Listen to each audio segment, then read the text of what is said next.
Whether you're watching in a classroom, an office, at home, or on the go, thank you for taking 10 minutes for CNN 10. I'm Cral Azuz. The U.S. Supreme Court has had 8 justices serving on it since Associate Justice Antonin Scalia died suddenly last February. 4 of these justices were appointed by Republican presidents, 4 were appointed by Democratic presidents. So on divisive cases, you can see how a 4-4 split could hamper the court's decision-making process. Last March, then-President Barack Obama, a Democrat, nominated a U.S. appeals court judge named Merrick Garland to replace Justice Scalia. But Republicans, who controlled the Senate, argued that the next U.S. president should appoint Scalia's replacement, and they did not give Judge Garland a hearing. With the new U.S. leader now in place, a new nominee has been named.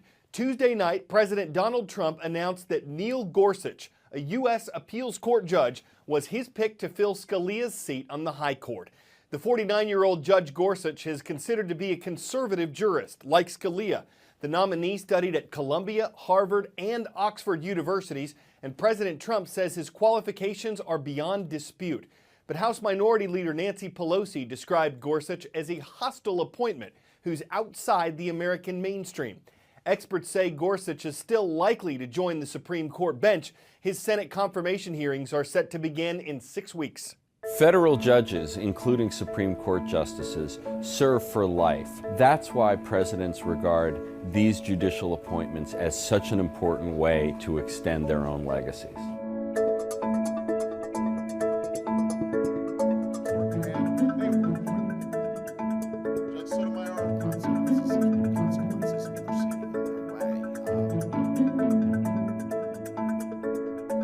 The Constitution does not set out a resume that a Supreme Court justice has to have. There's no requirement in the Constitution that a Supreme Court justice even be a lawyer. But traditionally, presidents have nominated impeccably qualified sitting judges. Both presidents and senators like to say that the confirmation process is all about qualifications. But it's really also about politics. Virtually every important issue in American politics and even American life winds up in front of the Supreme Court.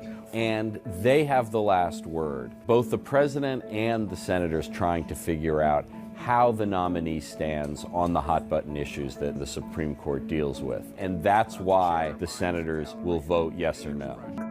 The Supreme Court is designed to operate with 9 justices. What makes Justice Scalia's death so unusual in Supreme Court history is that most justices announce that they plan to retire and then a president nominates their successor. So there is no vacancy at any point in the Supreme Court. With 8 justices, there are possibilities for tie votes, which can create a significant amount of confusion in the law.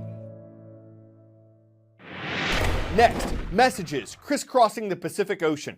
A U.S. research institute says it looks like the Asian country of North Korea has restarted one of its nuclear reactors, and it may be using it to make plutonium for its controversial nuclear weapons program. The United Nations considers North Korea's nuclear and missile programs illegal. It's repeatedly penalized the country for them. But that hasn't stopped the communist nation from moving forward with nuclear production. And officials from the U.S. and South Korea say the North may be testing more long-range missiles sometime soon. This is all happening as the new U.S. Defense Secretary, James Mattis, heads overseas to visit Japan and South Korea. They're both American allies in the region, and they're both hoping the Trump administration supports those alliances and addresses the threat posed by North Korea. Earlier this week, Secretary Mattis said America was committed to defending South Korea. U.S. military helicopters test fire on South Korean soil. Target practice. In case we are called to fight tonight, we can. We can actually execute our mission at a moment's notice if we're ordered to do so. On a peninsula still technically at war, U.S. troops are key to a decades-old deterrent against an unstable armed neighbor. U.S. troops train here 365 days a year, preparing for the possibility of one day being called upon to potentially confront a threat from North Korea. This live-fire training complex is just about 10 miles away from the DMZ between North Korea and South Korea. Nearly every U.S. unit that deploys to South Korea will at one point be sent here for training. The units are also part of annual exercises with South Korea's military, advanced training, and an unmistakable warning that's angered Kim Jong-un. The erratic dictator, who's believed to have an arsenal of between 16 and 20 nuclear weapons. The construction of U.S. military post Camp Humphreys is currently the Pentagon's largest construction project in the world. The total cost, $10.8 billion. South Korea will pay for more than 90% of it. They also foot about half the bill when it comes to personnel costs for 28,000 U.S. soldiers stationed here. 10-second trivia. Name the U.S. president who in 1959 proclaimed Hawaii as the 50th state. Was it Truman, Eisenhower, Kennedy, or Johnson? Hawaii achieved statehood under President Dwight D. Eisenhower, who served from 1953 to 1961. And Hawaii is where our next story takes place today. It involves science. In Hawaii Volcanoes National Park, lava is streaming into the sea. What looks like a red bar in the center of your screen is actually molten rock. It's flowing quickly from Hawaii's Kilauea volcano, racing through a lava tube and splashing into the Pacific. The research team that observed this says the entire cliff nearby could be unstable, and that the explosions that occur as the lava hits the cool water make the whole area dangerous on land and sea. So the U.S. Geological Survey, which posted this video, is telling people to avoid the area. Today is a groundbreaking holiday in the U.S. Yes, that's a pun. No, it's not really a holiday. But it is a time when millions, or at least a handful of Americans, look to a woodchuck, not to see how much wood it would chuck, but to see what it says about the weather.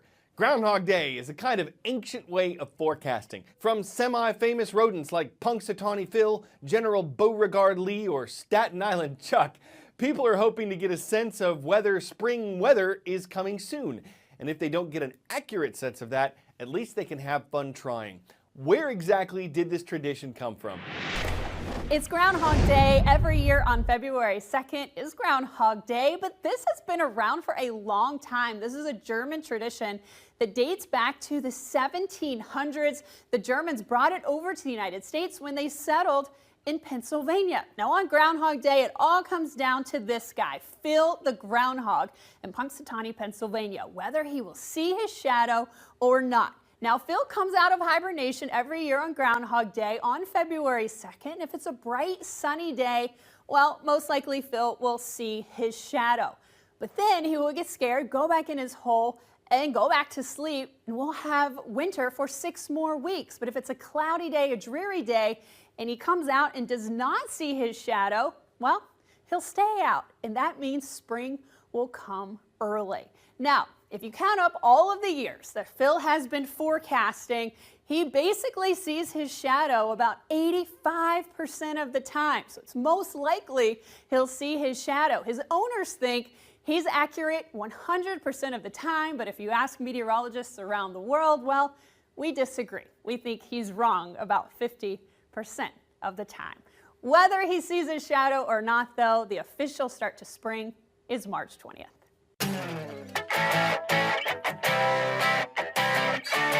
It's time for a world record that's totally gonna knock your socks off. Most people floating while holding hands. What? Can you believe this? Well, sure. It's footage from a lake in Argentina. It shows some of the 1,941 people who literally floated into the Guinness World Record books. The previous record was 634 people. These folks had a bit of an advantage. This lake is 10 times saltier than the ocean, and that helps people stay afloat. I want to know who first floated the idea. Did he have an inflated ego? Was she full of hot air? How'd they know it'd hold water? Guess they figured, we'll just hold our breath and see. After all, it's sink or swim, and if we keep our heads above the waves, it's likely we'll sink that previous record. Hey y'all, whatever floats your boat. I'm Carl Azuz for CNN 10.